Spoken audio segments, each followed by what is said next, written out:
परशुराम की, बोलिए वंशी वारे की, गिरिराज धरण की, हनुमान जी महाराज के, आप सभी की आज के इस सप्तऋषि मंडल द्वारा ये पौष बड़े का कार्यक्रम रखा है। इस कार्यक्रम में हम सभी के श्रद्धे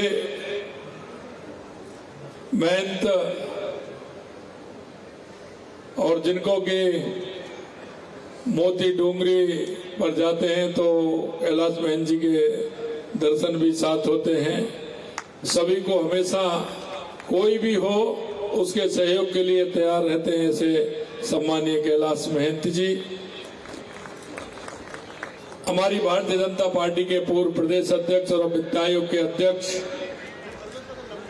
माननीय अरुण चतुर्वेदी जी, सप्तऋषि मंडल के सभी अध्यक्ष, सभी उनके पदाधिकारी और इस कार्यक्रम में सभी इस पौष बड़े के कार्यक्रम में दूर दूर से आए सभी मेरे भाई और बहनों, सबसे पहले तो मैं आप सभी का वंदन करता हूं, अभिनंदन करता हूं, आप सभी को मैं प्रणाम करता हूं। मित्रों, ये कार्यक्रम हमारी हिंदू संस्कृति में पौष बड़े का कार्यक्रम इस पौष मास में जब होता है तो ये कई हमें हमारी संस्कृति को आगे बढ़ाने के साथ साथ हमारी युवा पीढ़ी को भी हमारे इन संस्कृति के बारे में, हमारे जो पूर्वजों ने कार्यक्रम समय समय पर जो रखते हैं उनके बारे में जानकारी देते हैं। और इसके माध्यम से जब हम आपस में मिलते हैं तो हमारे कई काम भी होते हैं। महाराज जी ने कहा ही है कि आप आए आराम से, एक दूसरे से मिलेंगे तो कई बातें भी तय हो जाती हैं, कह रहे थे ना महाराज जी। तो ये भी बहुत अच्छी बात है कि एक पौष बड़े के कार्यक्रम में आए और दूसरा कार्यक्रम तय करके जा रहे, जाते कि नहीं जाते। तो मेरा आपसे इतना ही है मेरे भाइयों, ये कार्यक्रमों के माध्यम से लगातार, क्योंकि आप वो लोग हैं जो हमारी संस्कृति के वाहक हैं, उसको मजबूत करने का काम करते हैं। और हमारी आप जो देखते हैं पहचान है हमारी भारत माँ की, हमारी जो संस्कृति, हमारे विचार हैं, उन सभी को लेकर के हम चलते हैं।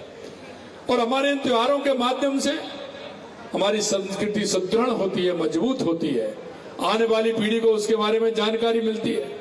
कई लोगों से पूछेंगे पौष बड़ा का क्या कार्यक्रम है, तो बच्चों को तो जानकारी नहीं होती, जो नहीं जाते हैं। लेकिन हमें ऐसे कार्यक्रमों में बच्चों को भी लाना चाहिए और सभी को ला करके हमारी संस्कृति के बारे में बताना चाहिए। हमारे जीवन में बहुत सारे त्योहार आते हैं जो अच्छाई के त्योहार होते हैं, उनसे कहीं ना कहीं कोई ना कोई शिक्षा मिलती है। इसलिए आपने जो ये कार्यक्रम का आयोजन किया है, इसके लिए मैं आयोजकों को और विशेषकर महाराज जी को मैं बहुत बहुत धन्यवाद देना चाहता हूँ। आज मेरी लगातार कई मीटिंग चल रही थी, लेकिन महाराज जी ने कहा कि नहीं आना है, तो महाराज जी की बात कोई टाल सकता है क्या? तो आना ही है। तो मैंने कहा निश्चित रूप से मैं आऊंगा, थोड़ा सा मैं लेट हुआ, उसके लिए मैं आप सभी से क्षमा चाहता हूं। मित्रों, आपने देखा है कि हमारी सरकार को 2 साल हुए हैं और 2 साल के अंदर जो हमने काम किए हैं वो आप सभी को दिख रहे हैं। और हम कहना चाहते हैं कि राजस्थान की जनता से जो हमने वायदा किया है, राजस्थान की जनता को जिस संकल्प पत्र को लेकर के हम उनके पास गए थे, हम आपसे यही कहना चाहते हैं कि आप किसी तरह की चिंता मत करिए। हम उस पूरे संकल्प पत्र को हमारी सरकार पूरा करेगी, ये हम आपको विश्वास दिलाते हैं। एक बात मैं आपसे कहना चाहता हूं और वो बात मैं आपसे इसलिए कहना चाहता हूं, कोई भी काम होता है उसमें घर का, परिवार के सदस्यों का, रिश्तेदारों का और ऐसे लोगों का बहुत बड़ा योगदान होता है। और वो योगदान वो होता है कि हम उन काम के लिए, किसी बात के लिए हमको भी उसमें रहना पड़ता है कि हम किस तरह से, क्योंकि एक व्यक्ति काम करता है, 4 व्यक्ति काम करते हैं, लेकिन उन सबको उसमें सहयोगी बन करके रहना होता है। और जब वो सहयोगी बन करके रहता है तो कुछ दुख भी पाने पड़ते हैं। इसलिए मैं कहना चाहता हूं आप सभी से, हमें जिस तरह से राजस्थान को आगे बढ़ाना है, राजस्थान को हमें विकसित राजस्थान बनाना है, उत्कृष्ट राजस्थान बनाना है। आपने देखा है, चाहे हमारा पानी का क्षेत्र हो, बिजली का क्षेत्र हो, चाहे राजस्थान के माध्यम से उद्योग का क्षेत्र हो, चाहे हमारे युवाओं के सपने हो, चाहे हमारी बहनों के सपने हो, चाहे हमारा किसान हो, मजदूर हो, हमने सभी के लिए लगातार हम काम कर रहे हैं। और मैं आपको यही विश्वास दिलाना चाहता हूं, क्योंकि हम वो लोग हैं जो अंतिम पायदान पर जो व्यक्ति खड़ा है उसको सहारा देने का काम हम करते हैं, और उसको सहारा देते हुए समाज के अंदर उसको कैसे आगे बढ़ाए, उसको बलदते का व्यक्ति कैसे बनाए, आगे ला करके हम उसको किस तरह से उसके बच्चों को उनके शिक्षा ग्रहण कराएं। मैं आपको ये की कहना चाहता हूं, 2 साल हो गए पूर्ववर्ती सरकार में लगातार युवाओं के सपनों को रोना जाता था। किसी तरह की स्थिति होती है, लगातार पेपर लीक हो जाते थे। 2 साल के अंदर का एक भी पेपर लीक हुआ है? मैं आपसे पूछना चाहता हूं, एक भी पेपर लीक हुआ है? जो हमने वायदा किया 92,000 नियुक्तियां हमने दे दी, 10,000 हम कांस्टेबलों की हम 10 तारीख को देने जा रहे हैं। अगले 15 दिन बाद फिर हम 20,000 नियुक्ति देने जा रहे हैं। आप हिसाब, मैंने कहा था मेरे कई मित्रों ने, आप कैसे दे पाएंगे? मैंने डायरी पेन हाथ में रखी, हिसाब करते चलिए, चिंता मत करिए, जो कहा है वो करके दिखाएंगे। मैं आपसे एक ही विश्वास दिलाना चाहता हूं मेरे भाई और बहनों, कि हर कीमत पर जो हमने वादा किया है, आपके साहस, आपके विश्वास के साथ यही मैं कह सकता हूं कि आप सभी लोगों का स्नेह और प्रेम, आशीर्वाद निश्चित रूप से मेरे साथ है।